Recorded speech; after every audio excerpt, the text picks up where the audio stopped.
How much money would you have spent on an exemption?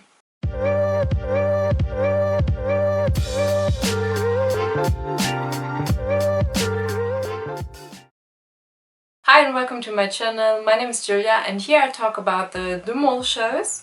So you need to know that there are several versions of the mole, and with hints and theories videos such like this one here, I hope to help you figure out who the mole is by collecting hints and theories and suspicious things. Now, if you're interested in that, then make sure to subscribe to my channel and follow me on Instagram. So if you're new here, let me quickly explain to you how this works. I usually upload one video for each episode, collecting all the suspicious moments in that video, and then step by step we can see who is more suspicious than the other people, and then we can cross people off of our list. Now, since this video here is about the new season of the Netflix The Mole, it works a little bit differently. Netflix decided to upload 5 episodes immediately, and I thought about how it would be the best way to do it, and in the end decided to upload one video about the first 5 episodes. So we will talk about all 5 episodes in this video here. If you haven't watched all those episodes yet, then you basically have 2 options right now. The first option is that you stop watching this video right here and come back later, of course, to watch it in one go. Or the second option is that you just watch it until we reach the last episode that you have watched. For example, you just stop after we've talked about suspicious things from episode number 3. Since we will talk about 5 episodes, I will not have the chance to mention all suspicious things that happened. So if you spot anything that I do not talk about in this video and you think it's absolutely suspicious and you want to share it, then please feel free to leave a comment below. And one last thing I need to talk about before we finally jump into the episodes. I usually add photos and sometimes even little video clips of the suspicious moments while talking to you. Now, this is Netflix and you actually have to pay for watching them all, so I can't do that. I will try to add photos that are, well, for everybody officially posted, but still, I guess you have to live with watching me talk most of the time. I hope that's okay. And now finally, let's jump to episode number 1. Episode number 1 started pretty interesting for all of us, but especially interesting for those people who watched the Belgian The Mole, because we already knew this game from a season a few years ago. It was the Germany season, if you remember that one, and it started in a cornfield in Belgium back then. And now, why is it so interesting to watch it even though you already know this kind of game? Because, of course, there are other candidates and it's interesting to see how they play this game. And the second thing is they changed a few tiny things that made it a bit different. Now here we had 5 intruders and only one person of the original cast could have been replaced. Back in the Belgian season, they had the exact same amount of intruders as well as of candidates. So basically everybody could have been replaced, even the mole. And that is interesting because I think that this game actually is an anti-mole action to niche. An anti-mole action is something that makes a person seem less suspicious than others. Now, why can we assume that this is an anti-mole action to niche? Basically because they only had 5 intruders and we couldn't know, and of course the production also couldn't know, who would make it to the car in the end. So I assume that the main task for the mole in this game was to not be in Nice's position. Because this was like the riskiest position to be in, because there was the person who could have been replaced. Now, we do not want the mole to get replaced in the first game if we aren't sure if we have like a second backup mole option in the intruder group. So basically I think this is like not the time to shine for the mole, and I can imagine that the producer said, if you have the chance to get any money out of this game, then go for it, but please do not risk getting kicked out of this game, because that's not your main task in this game. So I think it makes niche a little bit less suspicious here. In general, the first episode always is super interesting because we get to know all the candidates, we get to see them play for the first time, and it's a lot of information to process. that's the main thing about episode number 1. I do not think that the mole actually had to mole a lot there because of what I've already explained. And you also need to keep in mind that the mole, of course, would know that there will be an option to get money out of the pot again. So even if they earn something now, it's not so bad. We can, well, change that later. And then there's one more interesting thing in that episode, because we also had those interesting phone calls. Now, of course, we have to talk about Muna when it comes to those, because she was the only one who did not choose for the group. So that meant in the end an advantage for her quiz, but also, and that's even more interesting, by choosing her advantage, she made sure that there would not be any money added to the pot, and that is of course what a mole would like to do. Let's jump to episode number 2. We had the treasure hunt here. A lot of things went wrong there, terribly, sometimes even. But I think it's even more interesting to talk about the second task. So the one in which they had to stay seated to earn the exemption. And two things, well, caught my attention there. The first thing is the question, what would the mole do in this situation? And of course, staying seated as long as possible meant losing as much money as possible. And as mole, I think you would like to stay on your seat for quite a long time. It does not necessarily mean that the mole would have been the last one who in the end then gets the exemption. But of course it makes people who, well, keep sitting for a long time a lot more suspicious, and that of course also includes Hannah, who in the end was the last one to sit and got the exemption in the end. In general, Hannah and her way of playing this game, like this whole The Mole game, and the way how she acted with Tony, maybe even manipulated him a bit, that of course her general behavior does make you suspicious as well. And the second thing that caught my attention was the way Q, as they call him, acted during that task, because he was so emotional. And a little spoiler here, he keeps getting very emotional when it comes to, well, losing money and gaining money.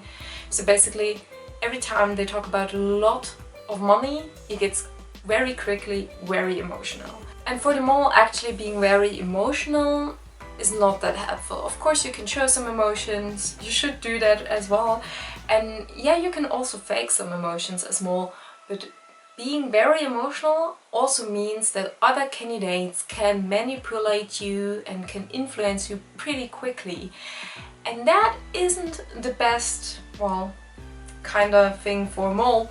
So I think it makes him seem a little bit less suspicious here. In episode number 3 we had the task with the skyscraper and that they had to steal jewelry, and we had 2 groups here, and first things first, Sean and Melissa had to go down the skyscraper, which earns a lot of respect, I think.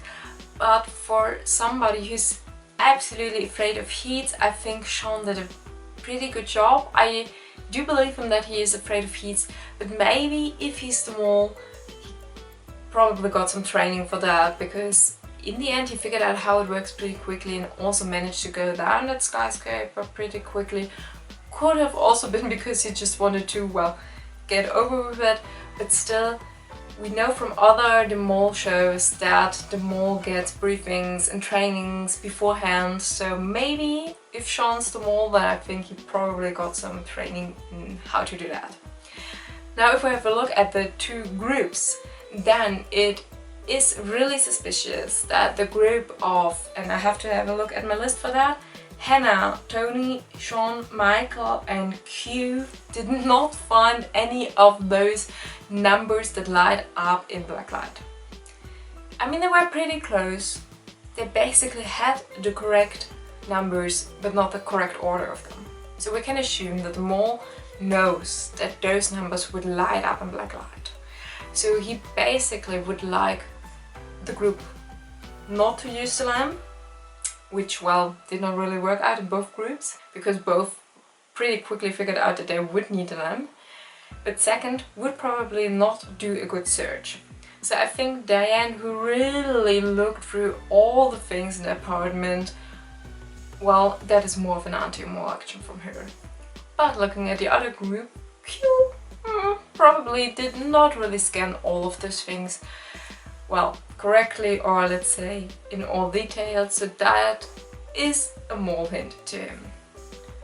Then of course we also have Hannah again, who's very eager in trying her combinations out that she figured out, even though it's more like an idea she had and she did not really have a proof for her numbers or her order of numbers. And last but not least, in the other group, Niche, well, convinces the group to open the envelope, although in the end it was not really worth it. But of course the mole would like to do that because it would mean possibly less money in the pot. Keep in mind that there are things that lead to a person as a mole and things that do not lead to a person as a mole, so mole actions and anti-mole actions. In the end, it's the summary of all of that that will hopefully help us figure out who it is. Now let's jump to episode number 4, and here we got an, well, invitation to go to the movies if you pay $5,000. And the mole, of course, would like to do that because it's such an easy way to play money out of the pot, I think. Or what do you think? So I think it's more of an anti-mole action to Q again. All the other candidates went to the movies, and it's also a great option to lead us as the viewers in the wrong direction because the mole also needs someone to suspect. Now then, in this episode we also had that interesting task with the gala and the dinner, and that one was pretty cool, I think. So let's have a look at the waiter and waitresses group first, and of course I think you've spotted that one as well. The most obvious hint there was that Ryan lied about what that one person ate. So she said that that one person had a dumpling, but in the end it was the chicken satay. So that of course made sure that they would have that person incorrectly and not get money for that person in the pot. And then looking at the background group, yeah, of course the production let us see that very obviously that Sean well, got rid of one of the photos. In the end it turned out to be one of the 3 correct photos. Well, and this is kind of thing, I think it is made very obviously. Of course he even explains that to us, but in the end if Sean's the mole, then of course he would know who those 3 people are, who they need to find. And then of course it would be kind of clever to do it like, I'm a candidate, I just try to manipulate another candidate to get rid of him, but by doing that I actually make sure that I get rid of the correct photo and that at least a little bit less money is added to the pot. And last but not least, episode number 5, the one with the trucks and the containers. In the beginning the candidates have to collect those boxes which are worth money and have to spread them over the containers. And of course the most suspicious thing you can do here is lie about your main suspect so that the boxes end up in the wrong container. In the end they did choose the wrong container, so they went for Muna, but Michael would have been the main suspect of the group. Several people lied here. We know that Michael lied, we know that Sean lied. All of them get definitely a mole action for that. It makes them a little bit more suspicious in general. But at the same time it's also a great way to kind of let the mole know how suspicious he actually is and if he's doing a great job or not. So I'm really curious on seeing in the end how the mole reacted to that. I really hope that they will show us that. Now last but not least, in this episode, and if you've watched it and you know it, there's again a cliffhanger. The main thing we need to know, the most interesting thing we need to know is who paid so much money for an exemption. And all we can do right now is ask ourselves, would the mole do that? And from all the mole seasons I've watched so far is that yeah, the mole could do that, but it is risky. The mole of course would always like to spend money on that exemption and always like to spend a lot of money. But in the majority of seasons the mole did not spend the highest amount, and that is also not necessary because the mole always gets to the next round. He or she does not need an exemption, and of course the mole also knows that the others will spend a lot of money. So You can do that, of course, and I can remember at least one mole who liked to play a risky game who very likely would have done that. But from all the seasons I've watched so far, my tendency is to say that the mole would not do that. But that's why it is even more interesting to finally get to know who did it. So I'm really looking forward to seeing who spent that much money on an exemption.